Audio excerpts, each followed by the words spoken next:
I can't quite tell how late we are today. But yeah, I am kind of late. Sorry about that. I wanted to start kind of sooner, but the problem was that I need to wait until like certain things were like done. So I was like, I thought it'd maybe take like an extra 10 minutes. No, it took like an extra 2 hours. So sorry for that. That took longer than I expected. But now we're ready to go. Tomorrow's stream will be at 11 though, because finally I basically got everything that I needed to do out of the way today to allow for 11 a.m. streams, which is nice. Because now that means that we have more time to play before people have to go. It's interesting too because it's something that I've known about for a while. That like, because my friends have like said like I go on for way too long for like them, and they'll basically try but they'll fall asleep and stuff, and I'm like, oh yeah, that actually sucks. And they said that they enjoy listening to me while they work, and so it's like, all right, fine, yeah, sure, I'll do that, fine. Because my work stuff is like in the afternoon, so it's like it doesn't really matter for me, right? I can do it a bit earlier and it's fine. But today is going to be a good day. We're going to be finishing some games today. We've also got some interesting things to talk about relating to jobs as well as solo leveling. So I finally got through solo leveling again, but this time I actually went through the side stories too. And I forget how bad the writing is. Like I remember how bad the writing is, but I forget how much the artwork how it carries the writing. So basically, the writing of the story is very simplistic, and after the ant arc, like which is like it's basically just the Hunter x Hunter Chimera ant arc, right? But like, and like similar power level scalings, like instead of like Gong going like crazy with his hair going all the way up and like him like aging like 30 years, it's the main character, getting like a new soldier and like stuff. But basically the same thing. If you can imagine that the main character solo leveling has his hair going like flowing straight up. It's sad to think about because that's the whole story with the artist of it, and like how much effort he put into the artwork, and how many different things that he sort of like started as like a trend in the industry was like fascinating to look back on. But boy oh boy, does that artwork really carry the story after a certain point. It's funny because it's every power scaling story has this. Every single one has this issue where past certain points the power scaling gets insane, and you get to the point where it doesn't really matter, and they have to make up like more and more insane things to make it work. So for instance, in solo leveling, they have to introduce the idea of monarchs and rulers and stuff, and you can kind of tell. You can tell the way that the story is structured, right? Season 1 of just the webtoon, right? And in general, from the bits of the novel that were translated that I read, it really does seem like, yeah, at first it was just like, oh, we have no clue, or like we just want to keep it simple, lighthearted. It is just a Portal RPG type isekai, whatever kind of like story, right? And you really see it because the focus is a lot on the side characters too. This is, I think the first third of that entire thing is the best part because all the side characters really start to shine, right? That fascinates me way more than anything else. I think the side characters and the depiction of their life within a world or a realm that is fully powered by this magical idea of portals and mana in entering into the world. That to me was the most interesting part because you saw like the average everyday person trying to cope and like struggle to survive with this newfound power. Like you see old geriatrics standing alongside youngins fighting for their life in like a dungeon, right? It's a surprisingly down-to-earth depiction of what's going on, and it sets up like a very basic power scaling sort of system, right? Which is, it's okay.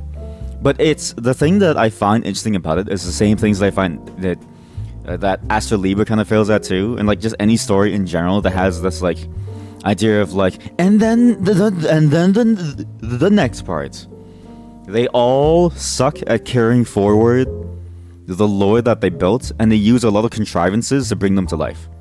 And this is something that I'm going to mention by the end of our Astro Libre playthrough, is that contrivances are a staple of any storytelling. because the way that your story starts is completely contrived. Everything that you do in your story, unless your story is so real that it's basically just like a biography or a documentary or just a report on, like, real life, it's going to come out of thin air, and it's going to have justifications for its existence come out of thin air, right? The thing that you learn very, very early on within writing is that it doesn't matter how out of thin air something is. It matters how well you support it. And so that's the key that you need to look for. It doesn't matter where it comes from. It doesn't matter when it comes out of. It just has to be well supported, and it needs to be eased in correctly. Otherwise, it doesn't work, right? If you think back on the best sort of like fiction storylines that you've ever experienced, I'm gonna say experience just because you can read it, you can listen to it. There's like different ways that you can intake it, right? You tend to find that the contrivances, you only notice them when they happen in the middle of a story, because by that point there's so much established lore that it's hard to insert something new that feels like it just happened to be missed almost, right? It's like, and tying it back to solo leveling, I hated how the monarchs and the rulers and like stuff. Sorry, my throat. Kind of just felt like oh, oops, we forgot this. By the way, these things exist kind of mechanic in that storyline, which is weird. But this happens a lot in different fictional storylines. Like, you just have some weird contrivance that comes out of nowhere, and it's like, oh yeah, this is very strange, right? Some other things are explained very, very well, right? But in general, what I found is that the best stories tend to set up plot lines way in advance and continue setting them up in like a drip feed style, right? The key is that they don't stop setting it up with each and every single action. When it gets bad is when it's jarring. Is when it's set up once, it's forgotten about until near the end, and all of a sudden the storyline says, "Hey, remember this thing?" And then it brings it back out of nowhere. It's like, sure, but it kind of feels empty, right? In a strange way, I actually think Final Fantasy X did this one of the best, because in that one you have a lot of contrivances inside of Final Fantasy X is like the most contrived one out of all of them, I feel like, because none of it makes any fucking sense, right? It's like, why was a war started? We don't care. The game literally says there was a war. There's a bunch of machines. We don't trust the machines. Why? We just don't. That's it. And that's as far as it goes, right? And I really like Final Fantasy X as a storyline, because some elements of the story, until the second game, it said, fuck you. We're not gonna explain it. It's useless. There's no point in explaining it. It's fine. Same thing with Final Fantasy XII. It's like, how did we end up in this place? Like, how did the world split up into these different places? Why are we at war in the first place? We are. Fuck you. I don't care, right? And it's like, cool. It's like, great. And then it only focuses on the characterizations and the people in them, and the plot that we're going towards, which is, the crystals from Final Fantasy XII, or what was it? Killing my dad in Final Fantasy X, basically, which is very fascinating, right? That kind of contrivance, I think, works very, very well. I was kind of, surprised that, a lot of stories still don't understand that aspect. And it ties into the game that we're playing today as well, which is Astro Libra. I find that game's contrivances by the midpoint of the storyline get kind of like insane. Like, there were things that were coming out of nowhere which didn't really make sense, and they came out of nowhere, and there was no drip feed style understanding of it, right? Astria going to the future and going all the way to the future to meet her, that was drip fed to us in a way that by the time it happened, it was like, this is a logical conclusion to what has been happening to us, right? Gohan coming out of nowhere. It's not Gohan. What's his name? Kai, just kind of appearing out of nowhere, and then just being like a main character all of a sudden. Yeah, that was contrived. He was just kind of there. He just kind of popped out of nowhere to get like powers and like do stuff, right? Us learning about the fact that the world is flat, it felt contrived, even though it was technically leading up to it, because the storyline, and I will say this near the end of a playthrough as well, because the storyline and the way that it handled it was very, very poor. It didn't really have any way of... It didn't really drip feed us any information about it. It just kind of dropped the bomb on us that the world is flat. And then Karen goes, well, yeah, the world's flat. It's like, dude, yeah, gee, thanks for telling me, dude. Like, you were with me for the last, 10 or 20 years, right? So, That's why I always find this so like interesting when the kind of stories that people say that are really really good. Because I look at it and I go like, well, it has good aspects, but I can see places where it starts to fall apart, right? And Solo Leveling is one of those where it's like, man, that story fell apart fast. Okay, by the time you get to the Ant Island and the Japanese hunters die, you're like, okay, well, now we're getting crazy, right? What's gonna happen at this point? Like, what could possibly happen beyond this point to all of a sudden change the storyline in a way that is both fresh, that's both exciting, and also doesn't just throw the power levels out of whack? I would say it's anything but what they did. What they did was kind of awful. What they did was, it felt like it was just kind of like thrown out there as like a, well, we need something. And then you realize, I think while you're reading it, that the artwork kind of carries the whole thing, because you realize, when you think about it more, is that the storyline of the novel probably only describes the main events, which it basically does, and it describes the general flow of things, right? But every little action that the characters take that you see, both in the anime as well as in the manga and stuff, it's determined by the animators and by the art director and, like, you know, the person, you know, translating it into a visual medium, right? Which was Sung Jun Rak or Jang Sung Rak. His artwork is fantastic, and that thing hard carried it. In a way, his artwork told a better story than what the writing was, which is very, very fascinating. I see this a lot, actually, in a lot of the different works of that studio, of Reed Studio. They do Omniscient Reader, they do Nanomachine. Nanomachine is probably the least contrived one, but I'm only on like maybe chapter 80, 90, you know, I'm too lazy to like carry it forward. And Omniscient Reader is all about contrivance. But what did I say? If you drip feed it well, the contrivances don't feel contrived at all. It doesn't feel like it comes out of nowhere, right? It feels really, really good to read. Lloyd Henty, welcome. Nanomachine, son. If you haven't read Nanomachine on Webtoon, it's really good. Same with Omniscient Reader's Viewpoint. Really, really good. But it's fascinating. It's just fascinating to see how different stories handle it. And it's strange how some of them are more jarring than others until you think really closely and you realize, oh wait, the things that you really liked about a fictional story that introduced some concept, it took a lot of effort to come to life. A lot of effort, and it's a lot of unseen effort that you don't really notice either, because it's so minor, so small. You just never really notice it much. Also, excuse me 1 second. I don't know if the music is like repeating the entire time. I actually can't tell ever. I mean, it shouldn't be. It's just every single one just feels the exact same. So who knows? You read them all and the web novels. 11 out of 10 would recommend them. See right there. You have a good, see that? Whatever Reed Dice Studio touches is great, except for maybe Solo Leveling. But again, it's just I just don't know what happened to the writing of that one. After the Ant arc, I was like, something happened to the writing where there's still some high level moments where it feels very, very good, but then all of a sudden, okay, so spoilers, right? If you don't want spoilers, just stop listening until me and Gordon come back, right? When your father comes back out of nowhere, and then all of a sudden the rulers and the monarchs become a plotline, it just feels like it comes out of nowhere. Like, it feels like they just had to explain for some reason why you have the ability to summon like monsters.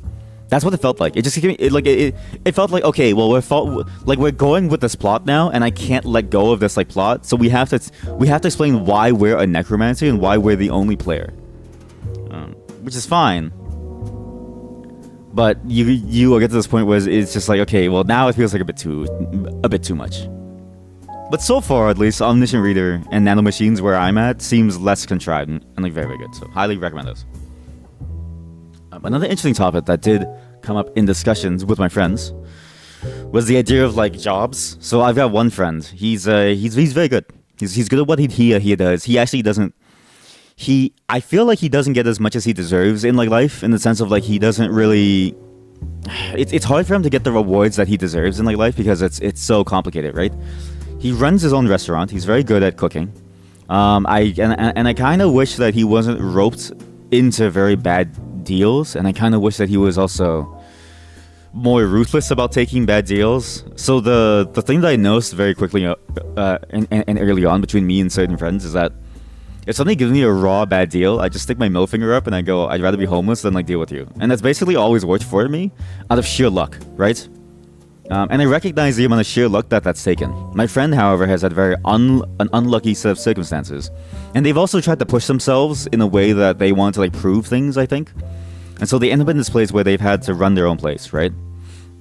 And we were getting into a discussion about like, you know, because he's about to have a kid, which is crazy. That's fucking nuts to me. I'm like, holy shit, dude. I feel like my wife and I, we're just like, I feel like we just start, like, I feel like we just stopped being kids. You know what I mean? Like, it's, but basically, he's like, having a kid soon. And he was like, dude, I'm going to tell my kid to get into trades. I'm going to tell them that trades is fine. And I was like, yes, that's perfectly good. Right? I think teaching your child that like any career path is perfectly fine and that each of them are like equal, and as long as you can do it and you know, as long as it doesn't provide a negative value to the world, then I think it's great. And I loosely define, I strictly define negative value as something that doesn't take away some aspect of life from someone else, right? That's the only thing that I measure that metric by.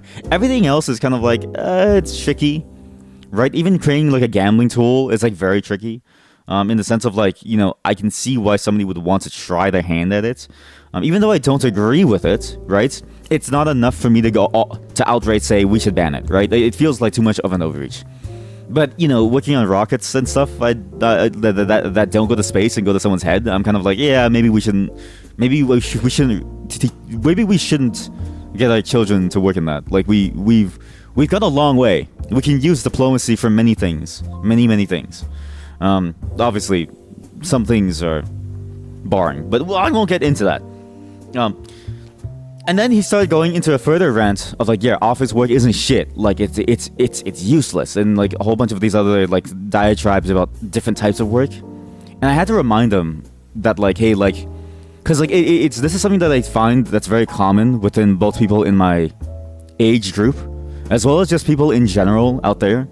They think that when you go to like a trade school to go get a trade job, that you're guaranteed a trade job, right? That's pretty much never the case. You still have to put in a significant amount of work by yourself. It's basically not free, right? You can go to the best welding school of all time. I don't even know if that exists, but let's just imagine that there's a school where you only learn how to weld, right? Oh, you know, okay. The one thing that I do know, let's say you go to a school that teaches you how to be a mechanic, right? An auto mechanic, which definitely exists. That's, you know, it's basically automotive engineering, but like applied, right? Basically, it's very. I mean, that's a very simple explanation of like what you learn in those classes. But you do learn a lot of theory too about what goes on behind like a car's build. Even if you go through that class, if you're not good at what you do, you're still not gonna get a job, right? And so I had to remind him, like, dude, like it's not a guaranteed like out. You know what I mean? Like no matter what you do, like if only for the simplest of like jobs, the ones that pay the least, just you know because of some stupid metric of like low skill, high skill, unskilled. You basically need to still put in a large amount of effort to be able to get it done. And even those so quote unquote low skill jobs, there's still a lot of effort that they go through. And even that notion, right? That notion of like some jobs are easier than others. I always think of the people who say that as being kind of like, how do I say this? They feel very sort of like ignorant of the fact that things can be different. Things can be different and target you in different ways that may not work for you, right? Which is very, very interesting, right? In the sense that like we know that people have preferences for certain types of things. And we know that people like to stress themselves in certain different ways, right? Me, I don't really care about mental stress. I love mental stress to a large degree because it's very easy for me to handle. Physical stress, I like that a lot too, but I hate one type of physical stress specifically, and that's the kind that you get in restaurants, where you stand for 8 hours a day on your feet. My feet hurt like crazy after, okay? I hate that feeling in my feet. That's the only reason why I wouldn't work in a restaurant, is because I'm not allowed to sit down and like cook. Because I don't know why you need to be on your foot the entire time. Even if your station that you're running, you're just standing in one single place. Okay? Sorry, restaurant rant over. I fucking hate how the restaurant industry runs a lot of things. But in general, right, every job has a different thing that it like targets. And I had to explain to them. I was like, dude, like, just because your child would work in an office job doesn't mean that they're bad, doesn't mean that they're doing something wrong, doesn't mean that they're a pussy. right? Because those are the words that he like used. I was like, it's fine to have pride in what you do, but pride by way of denigration of somebody else's work is not really true pride. That's just a pseudo way of like lording over them, which I find to be very crass, extremely crass, and extremely short-sighted, because that only lasts as long as you've only ever met people who are worse than you. And the moment that you meet somebody who is better than you, it's like, what do you do, right? Well, all your confidence is like gone and your worldview is shattered, and the only way to rebuild it is to just pretend like they don't exist. And it's like that feels like an insane mindset to take, because that's denying reality, right? And it's denying the fact that like different things are just better suited for different people, right? Which is a fascinating sort of like topic that I've had to talk about many times to like multiple people, right? Just trying to explain to them like, hey, like you can do anything you want, just make sure it's fit for you, because there's a lot of choices out there, right? And I've had to explain to people constantly like the mental fatigue that you can feel in certain jobs. They actually might not be able to handle it. I only actually have one friend who actually knows this. So I did the opposite flip of him. I went from like a very physical job to a very mental job, right? He did the opposite flip of me. He went from a very mental job to a very physical job. And so me and him have like a basic 100% perfect understanding of each other's viewpoints. Of like, yeah, like some jobs just aren't suited for us. Like he says, Stick, I don't know how you can do programming. My brain can't handle it. And I go, I don't know how you can, like stay awake for 5 hours. My body couldn't handle it. I mean, go to sleep only for 5 hours. Mind you, he only sleeps for 5 hours because he stays up all night playing games. And he doesn't really manage his time well, but still, right? Still, if he managed his time well, he would have less time for his own life. Like, there's a lot of trade-offs, right, to certain jobs. When you work a physical job, you need to be on site. And how many places have you known of that count traveling there as an expense that you actually get back if you're not at a high enough level within the company, right? Now he is, right? Now he basically runs the show, right? A significant portion of it. But until then, it was like, yeah, that's coming out of his own pocket, right? So, me and him have a perfect understanding of that sentiment of like some things are just better suited for certain people, and that's okay. The key, I think, that you should teach people about jobs in general, and the thing that you should teach your children, your nieces, your nephews, that I've had to teach my nieces as well, is that no matter what job you do, you'll always be able to do something good for the world, unless it's explicitly a job that is made to make the world worse, right? And of those jobs that make the world worse, there's maybe only a handful, realistically, that are explicitly slated towards making the world worse. Even something that has extreme influence over the state of the world and the state of other people's lives, as long as you're mindful of it, you can still use it to do a lot of good. And so, don't think of these jobs as being harder or easier or lesser or higher, or low or high or unskilled or skilled, or blue collar or white collar. It doesn't really matter. Just do what you want to do. Do what you want to do. Focus on yourself. Don't put other people down, and try your best to be the best that you can be. And it's unfortunate that you see that mindset a lot of like, well, trade work is the only work.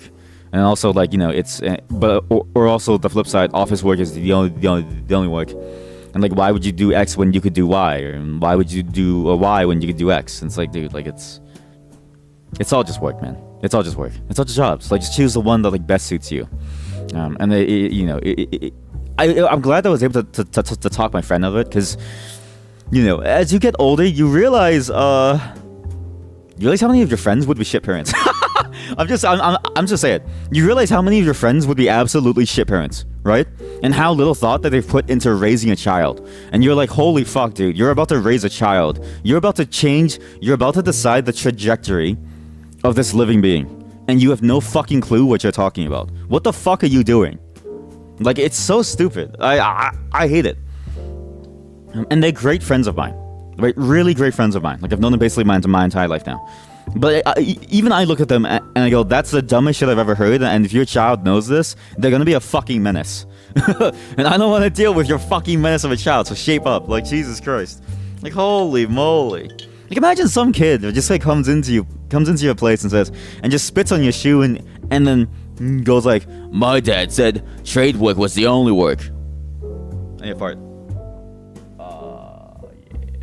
Oh my god, I'm about to come. Just imagine, right? Just imagine that like happens to you, and you just go, holy shit, that is insanity. right? Like that's as bad as somebody getting out of their like taxi, you know, tripping over you and then throwing a $50 bill at you, saying, "Go get a job. You a bum," as you're coming home from a construction site, right? Like it's just as awful.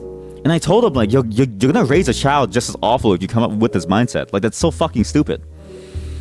And thankfully, I got through to him because he's. I mean, let's just. You got friends like that. Sometimes your friends like that when they're mostly good, but then they're just bad at certain aspects that just don't matter to you, right? Like, it's not my child. I don't really give a fuck about that child, right? Sure, you have a child, but it's a grade and all. It's like, sure, you do you, but ultimately that will never affect me, right? Their child will basically never affect me unless my child somehow becomes friends with them. In which case, I would tell my child, "No, don't be friends with that kid. He's gonna grow up to be fucking weird." And I'm like, dude, like, you shouldn't be a parent, man. You shouldn't be saying these like things to your kid. So yeah, it's important to think about this stuff because it also, I think, applies to yourself as well. I think there's many people who sort of like think, okay, what should I be doing? Should I be switching over the things? Should I be doing some new things? Should I be focusing on some other thing? And I always find that, like, you know, why do you need to put some other thing down, and why do you need to sort of like view it in terms of a value pedestal when you should be viewing it, I think, ideally from a personal enjoyment pedestal, right? Because ultimately value is determined by one thing. Your patience and the amount of money that you get paid. I'd be very patient if I was paid $1 million, right? I'm less patient if I'm paid 6 figures starting, and I'm extremely impatient if I'm only paid 5 figures, right? This is based on cost of living, right? If I live somewhere else, I'd be extremely impatient if I was only being paid 2 figures versus 3 figures, right? What you determine as like what is like a good job for you and what is easy is entirely down to the dynamics that are usually out of your control. Usually.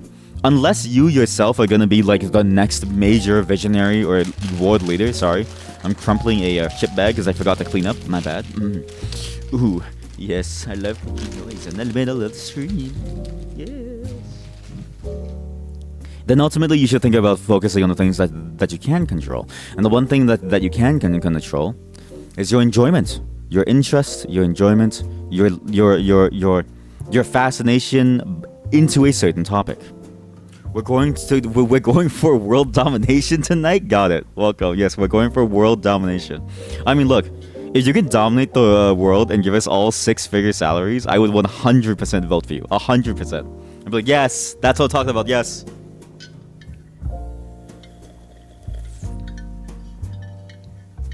Sorry, this is a great segment to drink my coffee into. And so I find that, like, the thing that really determines whether or not you'll be able to like enjoy your job for a long period of like time is just if you enjoy it, right? And that if it pays you a baseline level that's enough for you to survive. For the most part, you can chase money, but if you chase money doing something that you don't like, it really depends on how much you love the money versus how much you like what you're doing. If you hate what you do, at some point you're just gonna burn out, right? And so it's like you need to determine like what is the right balance of like how much money you earn versus how much you enjoy this like thing, and like go for that, versus being like, oh well, this job is higher skilled than this, and clearly this has more prestige because I work in an office and they work at a construction site, or vice versa. Because if we go by that mindset, 3 Michelin-starred restaurants wouldn't exist, and you wouldn't have celebrity chefs. Hell, you wouldn't even have like millionaire construction workers. Like, I'm gonna be honest here. Listen, if you run your own construction company, you can easily get to like the millionaire status pretty damn quickly if you choose your projects well, and you have enough pull to like get them to. One of my bosses, interestingly, was a guy who came from the construction industry. He had a very lucky start in that he got into a very interesting company that was entirely built around building expensive high-value homes for rich people, right? It wasn't even like a family thing. It was just some random company that he like joined in, and apparently he just kept being fascinated by it. That he just spent all of his time doing it, to the point where it's like he just retired early, and it was like, yeah, it's just now he like does his own thing for like funsies, because it's like, you know, you build $1 million home, you sell for $7 million, and you get $4 million. It's just math. I'm like, holy shit, that's kind of good. You know what I mean? But that's cause, like, but the construction work is typically seen as a low skill job. And so it's like, if you go by these stupid, metrics of like blue collar work or white collar work or whatever the fuck, you're not gonna get anywhere, right? And it feels so denigrating. It's like, it's so cruel for the sake of being cruel for no point at all. And I find that to be so short-sighted in the long term, right? Because everything has its own set of challenges. Everything has its own deals of like anything. But as long as you're earning enough and you like the role enough and it suits you well enough, that's enough. You don't need to say anything bad about anything as long as you enjoy it. Yeah, real talk. You would earn significantly more if you did the same job anywhere else than where you are right now. But you're fortunate to have a really good work environment from a human perspective, and that's worth a lot as well. Exactly. Really God work environment. I mean, saying really God work environment would be kind of funny too. I mean, technically it works too, sure. But it's that's exactly it. Because like there's so many factors to like choosing a role and choosing a job that it's not so simple, right? It's not so simple as like a general classification or even like the money that you earn. Once you get past a certain point, I know it's a cliche to say, and more money would solve everything. But once you get that money, you have levers to pull, right? And you should pull those levers as much as you can to try to find the job that you're gonna last the longest in. Because I'm gonna tell you right now, what I've noticed is that it doesn't matter if you work at like a high-paying job, if you burn out for like 10 years and you come back and you're back at the same spot again, right? It kind of matters if you know how to invest well, but I guarantee you, most people aren't gonna then take all their time and effort to go invest. They're gonna go take out all their time and effort and play every single Final Fantasy that was ever made, right? And that's going to take at least 10 years, right? So you know what I mean? It's gonna take time. So in general, that's what I argue for, and just. In general, I just hope people sort of like break out of that mindset of like, oh, like some jobs are worth more than others. The world needs everybody. The world needs every single role, and every single role is an important part, an important component in the machine that is life. Perfect timing with the music too. The way one of your coworkers put it, at some point you have to consider it as getting paid in damages. Yeah, basically. Yeah, that's basically it. I mean, because any job, right? For every job, you just trade time and effort, and to get money, right? It's one of the most interesting trades ever, because usually back then you would trade goods and you would use effort to get certain goods. But now we've abstracted it so much that you get money that is an IOU for other goods, right? And so you're trading a bunch of different levers of yourself, things that only you can have, in order to get that money, right? And so the one thing that is the most valuable that every person has is effort, the flexibility to do the job, which is typically any job. Realistically, everybody's capable of every single job. Realistically, some people are more suited for certain things, but don't put it past yourself and don't believe that you can't do something. You can probably do it. It's just, do you want to do it? That's a very different question, right? But you can definitely do anything as long as you put your mind and effort towards it. As an aside, school is basically a 40-hour a week job to help you get a job. to some degree, it's a 40-hour a week training session for your job. And even some, and from what I've heard, some to most degrees seem like they don't really prepare you for your job well. And so you really need to really pay attention to that aspect of it as well. But you really are getting paid in damages, right? You take damage to your time, your free time. You take damage to your health. You take damage to your mental stability. You take damage to your emotional well-being. You take damage to your physical health too. Like your body may be shutting down. Like if you work a very physically active job and your work site doesn't have tools, you're going to be paying in terms of your knees being shattered at some point. It's going to happen, right? And it's very hard to sort of negate that damage, right? It's a bit like being a tank in a RPG. Most people are not built to tank. Most people aren't even built to DPS. Most people are entirely built to just be a level 3 newbie, basically. Like a level 3 beginning class that is trying to kill slimes, but their job is you have to go kill a level 10 mushroom or something, right? You're going to feel it at some point. It's very hard to sort of to get that right balance and to get the level of tankiness that you need to be able to tank things that certain jobs do, or certain effects that come to you by doing the job. I mean, being healthy. You have a very physically inactive job, and that's not all that healthy either. Exactly. So even something that is seen as easy, being physically inactive, is still bad for you. Like there's actually a balance of an in between, right? And so it's like it's hard to sort of keep and maintain your health no matter what you do. And most people just won't be able to put in that effort, right? No matter what you do, it's gonna be very, very tiring. Thinking of commutes and stuff like that, it's just tiring in like different ways, and people don't really realize that because they don't see like an office worker whose like body is like out of shape. But I look at a salary man on like the train, or I guess I guess the Canadian equivalent of a salary man, right? Yeah, they don't go they do go out drinking. I mean, basically the same, except for the fact that they don't sleep on the trains. No, they sleep on the trains. Yeah, they sleep on the trains. But even the Canadian equivalent of a salary man, even though you don't see their body breaking, you can see it in their eyes. They have that like zombie like stare. You know what I mean? So even if it's not entirely visible, you still know that some people are kind of going crazy. And that's not to say that everyone is, right? Some people are good at like hiding sort of what they do, but at the same time, it's like that's more of a minority. The people who like hide from like work. For the most part, most people don't know and don't have the opportunities to like shy away from like work. They're mostly just kind of thrown into the fray, and they have to keep on doing it. So it's tough. It's tough out there. It's tough out there for everyone. You're tired of being at the office looking at the screen all day. You can't wait to go home and look at your screen. Yeah, that's basically it. Yeah, I mean, to be fair, it's like, at least for me, I find the different usages of the screens much more enticing. Like, sure, I'll work out and stuff, right? But it's like when I look at my screen, I feel happiness. I'm like, yes, I can do what I want to do. When I look at the work screen, I go, God damn it, I gotta do what they tell me to. And it makes me go like this. It makes me feel like Rage Against the Machine. No, I shouldn't play it. It's probably copyrighted. Wait, do you think they would copyright their music? I feel like they would, right? I feel like Rage Against the Machine would copyright their music, because it can be used as a tool for the individual to fight back against the unjust usages of a giant corporation. That's probably metal as hell. Yes, you heard me right. Copyright is metal as hell. So yeah, just it was an interesting topic that I got into with my friend. It was a topic that I didn't really think about much, but now that they're having kids, I'm like, oh god. I feel like most of my friends are just not ready to have kids. I feel like you guys like just shouldn't like just. I know some of them listen, and I'm like, guys, let's just think about this, okay? Let's just think really hard about this. If you had to raise a child to be a good human being, what the hell would you say to them? All right?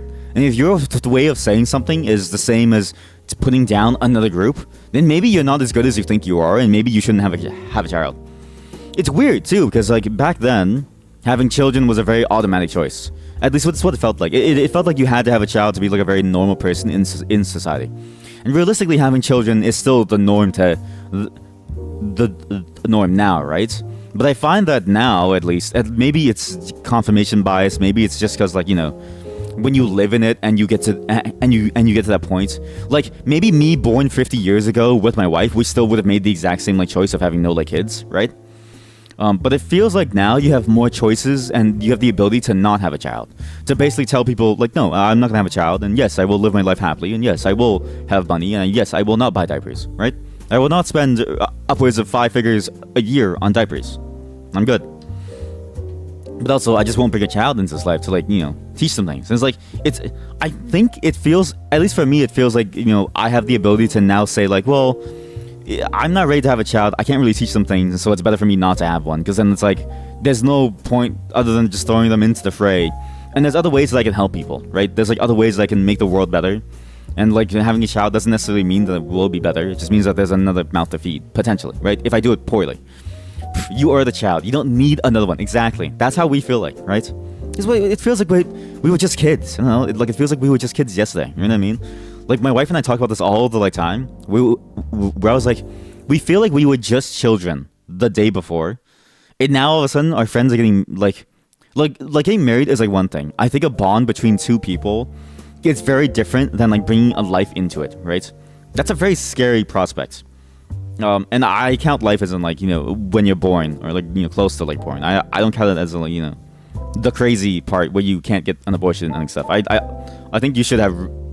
I think women should have rights over their reproductive reproduction system. But I find it insane because it's like you've only just begun life. If you think about the normal timeline, because my wife and I don't have a very normal timeline. My wife and I are the most non-traditional people that I've ever met, which is weird to say.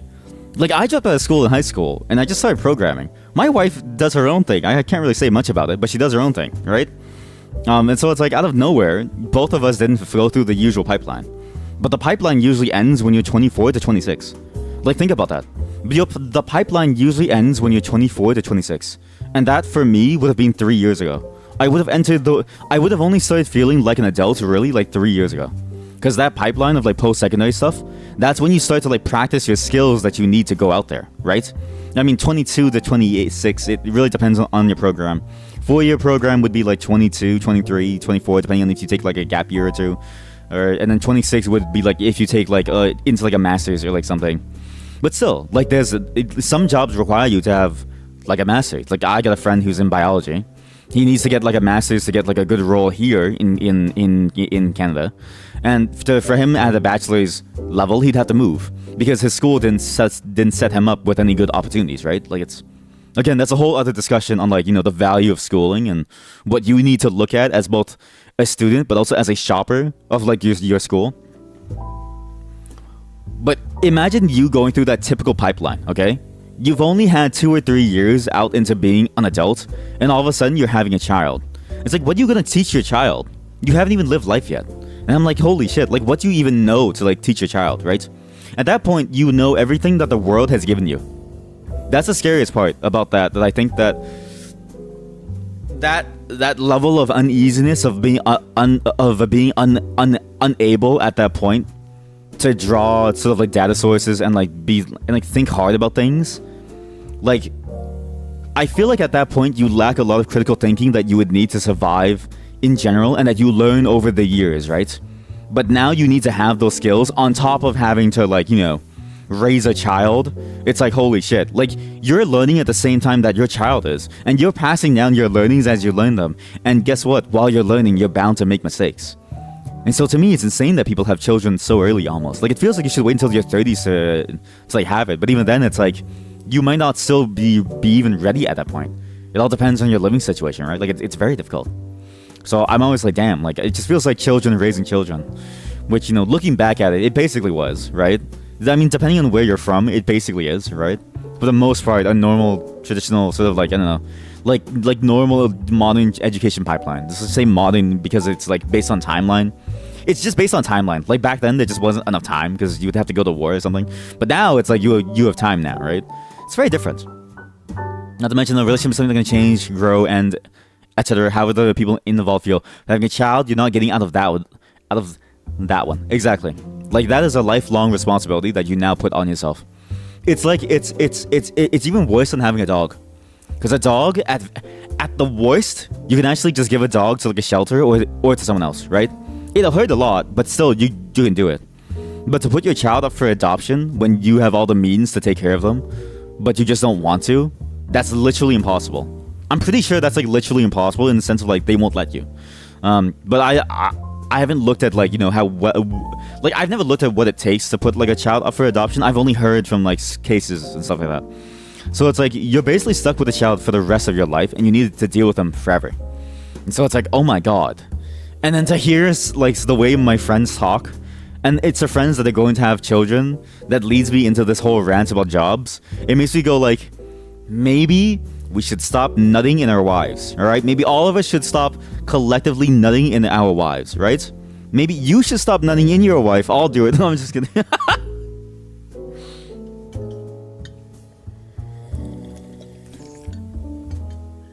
Also, I just want you to really think about this. Really think about this, okay? When somebody says, I'm going to have a child, right? What they just said is, so you nutted in your wife. When my friends told me that they're going to have a child, I was like, so you nutted in her? And it was so funny because they were like, because he gets my humor, right? He gets my humor, and he would have said the exact same thing if my wife was pregnant and, like, said. But it was funny because, like, it was like a group chat. We were playing Lethal Company, and so I go over the radio and I'm like, so you nutted in your wife over? He's like, yeah. So yeah, just stop nutting in your wives, or just like nut on, around, whatever. Just like nut on or like around or outside. I don't know. Just like throw it, nut inside the like trash can. I don't know. It's easier, right? Just don't let the thing grow, all right? Don't let that thing grow. If that thing grows in your trash can, throw it away. It's scary. Anyways, we're gonna stop talking about nutting inside of people's wives. I'm almost done my coffee. This whole segment is usually just for me to drink my coffee, hang out, talk about things that happened. I'm gonna get ready to play the game. Oh, I do have one scary story though.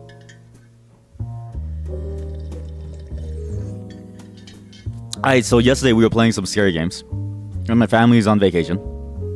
My wife is at my mother-in-law's place. So I'm all alone. I forgot that my aunt was coming over to help watch the place. I've never met her. Well, maybe I have, but I was like very, very young. So I saw people on the cameras inside the house, and I was like, I was freaking out because I was like, do I go upstairs and like stab him or something? Like, do I go upstairs and like do something, or like punch him, or like scream, or do I just run away, right? And then they just the creepy part is that I set up a camera upstairs, like an extra one for security, just in case they climb in through like windows or something, right? And I just see this like lady just like sitting there, just like brushing her like hair in the middle of the hallway, in the middle of the fucking hallway. I'm like, what are you doing? I was like, it looks like a ghost. And mind you, it's at nighttime, like, and the camera's going, right? I'm like, wait a minute. And then like I was freaking out, and then I thankfully remembered that my mom said something about someone coming over. I just thought it was like her like brother or like something at like first, or just some friend or like something, right? I didn't realize that it was her youngest sister, my like aunt. So thankfully it was fine. But just imagine in the middle of the night, you see like a grudge like, you know, person just brushing their hair, and my camera is in black and like white, and because it only captures on like movement, it looks like she's teleporting, because it only captures on like movement, and it only records for like 5 or 10 seconds. So it's just like teleport. It's just teleporting to like different rooms. I'm like, what the fuck is going on? So yeah, thankfully it's safe. But my god, that actually scared me quite a lot. It also didn't help that like I fell asleep and I woke up and I was like, oh god, like after a like very, very long stream. You love how the avatar spazzes out when I take a sip. Yeah, it goes crazy. The face tracking is like good, but like when it fails, it feels hard.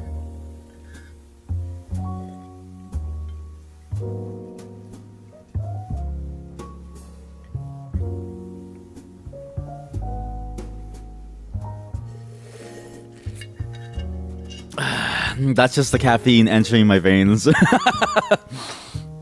That's just what I look like when the caffeine enters my like veins, and the caffeine molecules bond with the blood in my body to get to like, you know, to replace my like blood. It's really good. I'm now 50% caffeine, which is enough caffeine to play Astro Libra. So again, today's plans are as follows. Okay, there's still a couple more demos that I want to go through, but I want to finish Astro Libra. I'm kind of done with playing demos, and I want to do the most energetic thing, which is playing Astro Libra. Okay. You know it's energetic because I need to do like a million voices, and we're very close to being finished. Like, there's actually quite a few things that we need to do. I collected and maxed every single item up until this point in the game. Okay? I am level 93 in this game. I actually gained like 23 levels off stream because I just wanted to see how far you can get, chat. I'm kind of a monster in this game now, okay? So we're gonna finish this game fully. I think we're almost done. I swear to God. I really hope there isn't like a post chapter 2. It's getting crazy now. To imagine that's actually how I move my eyelids while I drink. Can you imagine? It just goes like this the entire time. It's like, what the fuck is going on, dude? Wait, how's it go? Like this. And you just see my like mouth going like crazy and stuff. That's just how I drink. And there's like slobber everywhere and stuff. It's like, oh god. Man, you honestly don't really have that much patience to dig into this round's demos yourself. So that's the thing. I learned that last time from my demo stuff. Like, I chose too many demos, and I realized that I should just focus on the demos that I've been very excited for. These are the ones that I've been very excited for, as well as a mix of like maybe 3 or 4 that I found as part of the event. But for the most part, it's all games that I've been looking at for a long time. That I've been waiting, like the developers on like Twitter. I've been following them, and I've been like looking at every single post. I've been surgically examining every single post, like waiting for the moment that I drop a single link, and I instantly click like buy, right? So I've been taking it like that, which has made it a lot more enjoyable this time. And so it takes away the patience factor, because now I'm excited for it. I find the patience factor only comes in when you try something new, because then Sorry, I'm so gassy. Because then it's like 50-50 of like, okay, do you like it or like, nah, there is like something wrong with it. And sometimes that happens when a demo that I'm looking forward to doesn't pan out the way that I think it will, right? Like some of the demos were interesting, but also kind of like it's hard to really get into it because it's a very different mindset that I'm not into. But even then, the excitement can carry me through it, right? So at least that's for me. That's how I found like it like White. But yeah, that Pacific Drive one was like was very much the one that I was like, yeah, this one didn't seem very good. That one was the one that like did get me tired. Actually, it's funny because actually your comments about Pacific Drive being like it's the one driving game that you wish you could drive more in or something. TerraTech Worlds is actually the opposite of that. I find TerraTech Worlds to be the better Pacific Drive, just with a very different setting. That's a game where you are entirely focused on your car, and everything else is just in service of your car, right? In Pacific Drive, your car is in service to you. No, in TerraTech Worlds, you are in service to your car. That thing is crazy cool. My car at the moment in TerraTech Worlds is a giant living like T-pose stickman. It's actually very, very good. I built it more off like stream. I had to kill like 3 different cars to steal their parts too. What a solid game. Solid game. So if you hated Pacific Drive but you wanted more driving and like stuff, you should just try you should try the demo for TerraTech Worlds. I was like, yeah, this is the survival game that you wanted for like a car. This is exactly it. It says before, but you notice you should flush them more quickly if they don't seem that enjoyable. Yes. I would say even give it like max 20 minutes if you don't find it enjoyable in some way. There's some way you can keep doing it and like mess around with it just to see what it's like. But you know, I definitely ended some demos earlier when I was like, yeah, that's all I have to it. So it's kind of hard. Even for TerraTech Worlds, I was like, I'm only gonna give this like an hour max, and it went to like an hour 20, and I was like, that's fine, it's good enough, right? I get the sense of it. There's nothing else to it except for building your like car, which I wasn't into at that moment. But boy oh boy, can you build your car? Yeah, you're looking at the store page now and download it. No worries. Thanks for the tip. No worries. Enjoy it. Surprisingly fun game. The fact that you can do anything to your car is still very fascinating to me. And, like because I remember my friend telling me about TerraTech, and I don't know why I never played it. Because looking at TerraTech Worlds, apparently the one thing that is consistent between TerraTech Worlds and TerraTech is your car. Is all of the car mechanics. So I'm like, why didn't I just play TerraTech in the first place when you could just build your own crazy car? And the options to build are really cool. Like honestly, it's nuts. It's the Trailmakers as well. Trailmakers. You own the full game, but only played it briefly. What is Trailmakers? Here, let's try this. Trailmakers. Huh. Oh, but this is with like flying vehicles. Wait a minute. That's actually 5-head. Wait, but no, it can also be land vehicles. Yeah, but TerraTech Worlds has more of a Lego feel. Actually, this kind of does look like a Lego feel too. I don't know. Maybe. I'll check this out too.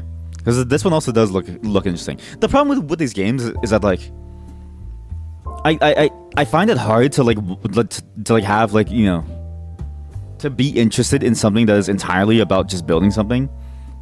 In the sense that like you have all the creative freedom to play with it, but I find that now at least for like recently, I've needed structure to get through things, and I don't know why. It's why I haven't played Minecraft in a while on the stream, because I need structure to do something, right? And even at least Minecraft has like some like endgame stuff, right? But the general survival flow of games, of like, you know, craft more to get more, to craft more to get more, I just kind of go like, I'm kind of like, I feel like I'm like over that. The only one that really got me was like Palworld, because it's funny to make Depresso mine. It's very, very funny. Other than that, I even got bored of Palworld. Like I was just like, yeah, like at some point it's just a survival game. You just kind of do your own thing, right? It's fun to play with like friends or my wife and stuff, but you know, anything's fun with my wife, right? So it's kind of hard to like beat that.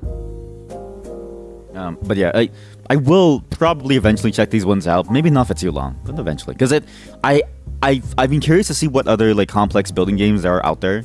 Because I found a VR one, a VR toy train one as well, which apparently is so detailed that the carpet is perfectly modeled as well, which is a very weird thing to say, but the carpet is so well modeled that it feels like a real carpet, or like it looks like it feels like a real carpet. You feel me? You feel like it would be the type of thing you could play every day for months if you were like 12 years old again, but now you need more structure and objectives. Exactly. And it's weird because I go through phases, right? like last year was the phase of like I just want freeform creativity, right? Where I felt even limited by Wildermyth at times with how the story brought us down certain roads. But then now it's like, no, I want that. Like, I want Wildermyth to, like, guide me through all my thinking process. And where Baldur's Gate 3 is like, I don't even, like, as guided as it is, there's a lot of choices that I have to make, and I'm like, oh god, like, I'm kind of dreading it. But it's weird, too, because some games, I'm fine with the choices that I make. Like, I really like Road Warden. I can't stop playing it. You know what I mean? Like, I mean, I have stopped playing it. But I will, as soon as we're done Astro Libre, we're going back to Road Warden. And then we're gonna start Dragon's Dogma, so it's gonna be good, right? But it is fascinating that, like, some games hook me more despite them being similarly creative. And it's probably just down to the format, too. Like, I just hate mining. I hate mining. I hate waiting mechanics. You know what it is? It's not just the objectives and the structure. It's also the fact that I just want a framework that isn't about waiting. I love a gameplay framework where every action that I take has an immediate reaction in the world and doesn't just require me to wait 5-10 seconds to finish something. I actually hate games that include waiting as a mechanic, because I feel like that's like the lowest level of mechanic that you could have. I say this as a person who plays idle games on the side, okay? Like, I have an idle game running 24/7 on the side, slowly collecting me Mia points, right? But it can just sit there. If I have to be active and wait, I feel like I'm being contradicted against. I feel like I'm being contradicted. That's it. Not constricted, contradicted. God. I hate waiting mechanics so much. Like in Power World, how I had to change the egg hatching time from 72 hours to 0. I was like, I'm not waiting 3 days to see a fucking egg hatch. That seems insane to me. God. You know what it is? I think it's just because, like, it's an easy mechanic to add to like add padding and also to make it feel like there's progress. Because waiting is the one thing that everybody can do, right? Waiting is the one skill that everybody mostly has. Mostly. It depends on, well, you might be impatient, but for the most part, most people have the ability to, like, wait. And, like, it's a very simple skill that anyone can, like, practice, right? And so it feels rewarding when you do it, because naturally, you know, getting something after a long, grueling period of, like, having nothing just feels good. Naturally good. And so I imagine that's why it's put in so many different games, like waiting mechanics to wait for things to, like, pop up.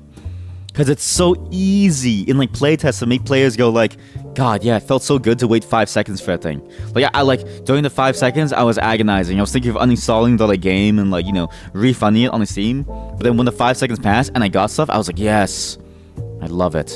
Interestingly, you're going back to appreciating fighting games more again. So we focus on multiplayer and learning yourself rather than progressing in a gaming sense. But you have like 3 matches that only take a few minutes each, but it's so intense that you feel like you've had your fun, even if you're pretty busy with other obligations and that stuff. That's how I feel. That's how I feel like with them too. My only gripe about fighting games is this. Because I feel like they're great for exactly the reasons that you stated. They're very fast. They're very hyper-paced. I hate the fact that even French, like even like well-known fighting games, are a series of games. And so usually the skills that you have in one game, they don't transfer 100%. I hate having to learn the new thing over and over and over. The only fighting game that I would ever want to invest my time in is Super Smash Bros. The one that everyone plays that has like the wave dash shit. That's the only one that I would ever play because I don't want to have to learn new mechanics over and over and over again just to be able to play the game again. Like, it's weird. It's weird because it's a lot of the time the mechanics are useless, right? At least for me, I found that a lot of the mechanics don't really like change or like don't really matter in the long run. What I found is that a lot of the mechanics just kind of like disappear after a while, and like it like you'll have a mechanic that's like say only in like one version of say Guilty Gear. Guilty Gear, there was one on the PS2 that had like the foreground background like the side-scrolling dragon fighting game basically, where you could go through like towns, right? And it had certain different moves that you could do, and it had a character called Robo-Kai who was really, really fun. And then the next one was just like, yeah, forget all about all of that. It's actually all useless, sorry. And I was like, great, cool. That seems awesome. And it's like, great, okay, well, why would you ever play it then? You might maybe go Tekken then, because that one is infamous for rewarding legacy knowledge. Yeah, that's true. I have been thinking about that too. And I've heard that the new Tekken is really, really good in that regard, and that it's also very, very fun as well. The other one, though, that I wanted to mention is that so BlazBlue actually I got this game a while ago. I was gonna play it probably tomorrow, because we're gonna be finished Astro Libre today, and then it opens up a space to play more games. There's a game called BlazBlue Entropy Effect, which is apparently just like the fighting game, but like a roguelike dungeon crawler, which is very, very interesting. I've been meaning to try that out. We'll probably do it tomorrow if I can get through Astro Libre today, because I as far as I know, we should be near the end, but who really knows? Oh yes, you're curious how it turned out? Apparently really well. It has roughly like a lot of reviews that are very positive to overwhelmingly positive, so for the most part it's pretty good. As well, because I'll be streaming on Monday. Monday's going to be probably, well, actually maybe tomorrow at this point. We'll probably do tomorrow as a mix of weird games as well as like some of that BlazBlue game, because I've got a lot more weird games to show you guys. Like I found a bunch. There was actually one that I was going to play a couple days ago, but then the Steam Next Fest happened because there was a huge event for this weird game, a very huge event where I could have earned 25 cents. Sad. Could have earned 25 cents. I'm curious to see what this game is going to be like. I just want this, but it's one of the many weird games that I have in like mind. So maybe we'll do it tomorrow. We'll do one normal game and then one really, really good game. So yeah, tomorrow will be a weird game plus a good game day. At some point we'll do the egg flipping game as well. What I want to do too is for the people who are waiting for the egg flipping, we will, because that game actually got it got a new update with a new level. The egg flipping game has a new level with new stuff to do and new music. I need to dedicate an entire day to just that game and probably the long drive. So those will happen next week or so, at some point. But again, Dragon's Dogma and Wildermyth will be coming back. Road Warden will be finishing after as well. We're going to slowly move through a backlog as well as start new ones, because Dragon's Dogma 2 is close to coming out. And again, everything that I've heard about that game, the way that it's much more hardcore about what you have to do, and the way you need to really plan your like trips out, and the direction that they're trying to go with in that game sounds so fascinating that I can't miss it. Right? It sounds like my kind of game, the way that they describe it. Wait, you can play Lambda 11 in BlazBlue Entropy Effect? Sick. I don't know what any of that means. Fighting game players be like, I mixed them up. I did a back cross, double back, loop-de-loop, and I mixed them up, and then I threw them into Lambda 11, who did a super ultra reversal red instead of orange, and then I won. But then I lost because he did a single ultra combo that did 99% health. We're gonna start playing now. No more talking, because I need to save my throat. I can feel my throat slowly getting to a certain point. We're gonna go, and we're gonna play some Astro Libre. Okay, again. We're gonna try to finish this game by today. If we have time, we'll do demos, but I have a lot of time, so we'll have to see. We're gonna try, okay? Because there's still some demos that I really want to show you guys that are really fucking weird. Really, really weird. But Astro Libre comes first. Just give me a moment to set it up.